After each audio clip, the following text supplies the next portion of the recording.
This is a portion of what just happened moments ago in the Oval Office. For them. Well, if I didn't align myself with both of them, you'd never have a deal. You want me to say really terrible things about Putin and then say, "Hi, Vladimir, how are we doing on the deal?" That doesn't work that way. I'm not aligned with Putin. I'm not aligned with anybody. I'm aligned with the United States of America. And for the good of the world, I'm aligned with the world. And I want to get this thing over with. You see the hatred he's got for Putin. It's very tough for me to make a deal with that kind of hate. He's got tremendous hatred. And I understand that, but I can tell you the other side isn't exactly in love with, him either. So it's not a question of alignment. I'm aligned with the world. I want to get the thing set. I'm aligned with Europe. I want to see if we can get this thing done. You want me to be tough? I could be tougher than any human being you've ever seen. I'd be so tough. But you're never going to get a deal that way. So that's the way it goes. All right, one more question. I want to respond to this. So look, for 4 years in the United States of America, we had a president who stood up at press conferences and talked tough about Vladimir Putin, and then Putin invaded Ukraine and destroyed a significant chunk of the country. The path to peace and the path to prosperity is maybe engaging in diplomacy. We tried the pathway of Joe Biden of thumping our chest and pretending that the President of the United States' words mattered more than the President of the United States' actions. What makes America a good country is America engaging in diplomacy. That's what President Trump is doing. Can I ask you? Sure. Yeah? Yeah. Okay. So he occupied our parts, big parts of Ukraine, part of East and Crimea.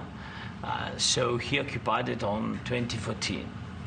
So during a lot of years, so I'm not speaking about just Biden, but those time was Obama, then President Obama, then President Trump, then President Biden, now the President Trump, and God bless, now President Trump will stop him.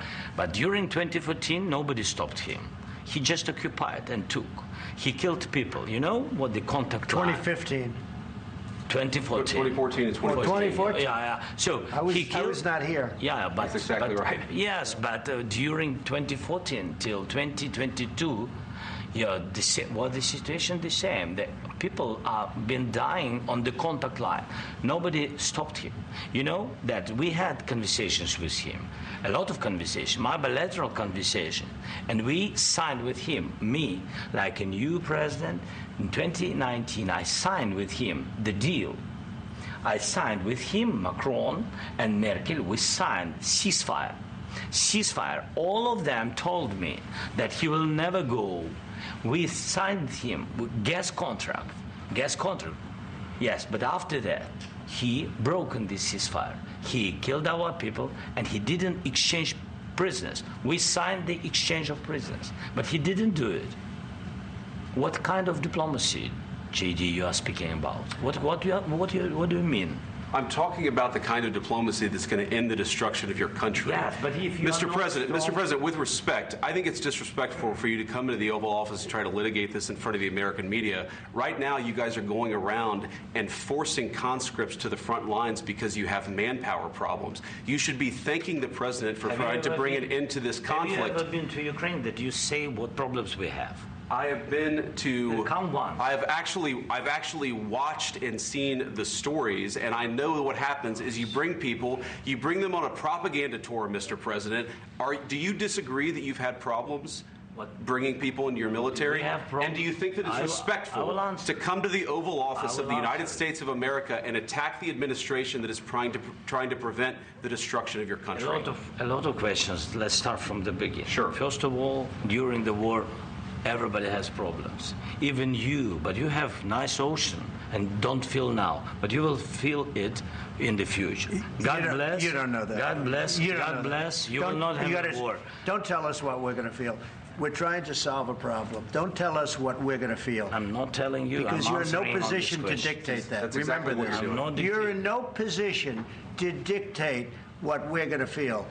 We're going to feel very good. You will feel influence. We're going to feel very good and very strong. You will feel influence. You're right now not in a very good position. You've allowed yourself to be in a very bad position, and he happens to be right about it. From the very beginning of the war. You're not in a good position. You don't have the cards right now. With us, you start having cards. But right now, you don't. You're playing cards. You're playing cards. You're gambling with the lives of millions of people. You're gambling with World War III. You're gambling with World War III. And what you're doing is very disrespectful to the country, this country, that's backed you far more than a lot of people said they should have. Have you said thank you once? This entire meeting? No, in this entire meeting, have you said thank you? You went to Pennsylvania and campaigned for the opposition in October. Offer some words of appreciation for the United States of America and the president who's trying to save your country. Please, you think that if you will speak very loudly about the war, He's not speaking loudly. He's not speaking loudly. Your country is in big trouble. Can I Wait a minute. No. You've done a lot of talking. Your country is in big trouble. I know. You're not winning. You're not winning this. You have a damn good chance of coming out okay because of us. Mr. President, we are staying in our country, staying strong from the very beginning of the war. We've been alone, and we are thankful. I said thanks you haven't in been this alone. cabinet, you and haven't not been only alone. in this cabinet. We gave you, through this stupid president, $350 billion. You voted we gave for you your military equipment, and your men are brave, but they had to use our military. What about if you didn't have our military equipment, if you didn't have our military equipment, this war would have been over in 2 weeks. In 3 days. I heard it from Putin. In 3 days. This is something maybe new. less. In 2 weeks. Of course, yes. It's going to be a very hard thing to do business like this. Again, I tell you. Just say thank you. Said a lot of except that there are disagreements, and let's go litigate those disagreements rather than trying to fight it out in the American media when you're wrong. We know that you're wrong. But you see, I think it's good for the American people to see what's going on. I understand, sir. I think it's very important. That's why I kept this going so long. You have to be thankful. You don't have the cards. Thankful. You're buried there. Your people are dying. I can tell you You're again, running low on soldiers. Listen, you're running low on soldiers. It would be a damn good thing. And then you tell us, I don't want a ceasefire. I don't want a ceasefire. I want to go, and I wanted this. Look. If you could get a ceasefire right now, I tell you, you take it so the bullets stop flying and your men stop getting killed. Of course, we want to stop the war. But you're saying you don't want a ceasefire. But I said to you, I want a ceasefire. With guarantees. Because you'll get a ceasefire faster than an agreement. Ask our people about ceasefire, what they think. That wasn't with me. For you that wasn't with me. That was with a guy named Biden, who was not a smart person. That was with Obama. It was your president. Excuse me. That was with Obama, who gave you sheets, and I gave you javelins. Yes. I gave you the javelins to take out all those tanks. Obama gave you sheets. In fact, the statement is Obama gave sheets and Trump gave javelins. You got to be more thankful, because let me tell you, you don't have the cards. With us, you have the cards. But without us, you don't have any cards. One more question to Mr. Vice President. I'm sorry, here. It would be a tough deal to make, because the attitudes have to change. What if Russia breaks ceasefire? What if Russia breaks peace talks? What do you do then? I understand that it's a heated conversation right now. What are you saying? She's asking, what if Russia breaks the ceasefire? What if anything? What if a bomb drops on your head right now? Okay? What if they broke it? I don't know. They broke it with Biden, because Biden, they didn't respect him. They didn't respect Obama. They respect me. Let me tell you, Putin went through a hell of a lot with me. He went through a phony witch hunt where they used him and Russia. Russia. You ever hear of that deal? That was a phony Hunter Biden, Joe Biden scam. Hillary Clinton, Shifty Adam Schiff. It was a Democrat scam. And he had to go through that. And he did go through it. We didn't end up in a war. And he went through it. He was accused of all that stuff. He had nothing to do with it. It came out of Hunter Biden's bathroom. It came out of Hunter Biden's bedroom. It was disgusting.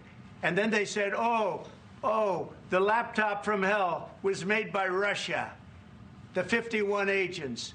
The whole thing was a scam, and he had to put up with that. He was being accused of all that stuff.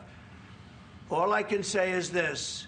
He might have broken deals with Obama and Bush, and he might have broken them with Biden. He did, maybe. Maybe he didn't. I don't know what happened. But he didn't break them with me. He wants to make a deal. I don't know if you can make a deal. The problem is I've empowered you to be a tough guy. And I don't think you'd be a tough guy without the United States. And your people are very brave. But you're either going to make a deal or we're out. And if we're out, you'll fight it out. I don't think it's going to be pretty, but you'll fight it out. But you don't have the cards. But once we sign that deal, you're in a much better position. But you're not acting at all thankful. And that's not a nice thing. I'll be honest, that's not a nice thing. All right, I think we've seen enough. What do you think? Huh? This is going to be great television, I will say that. Thanks for watching. Go to joinnn.com to find News Nation on your screen. And don't forget to click the red subscribe button below to get more of News Nation's fact-driven, unbiased coverage.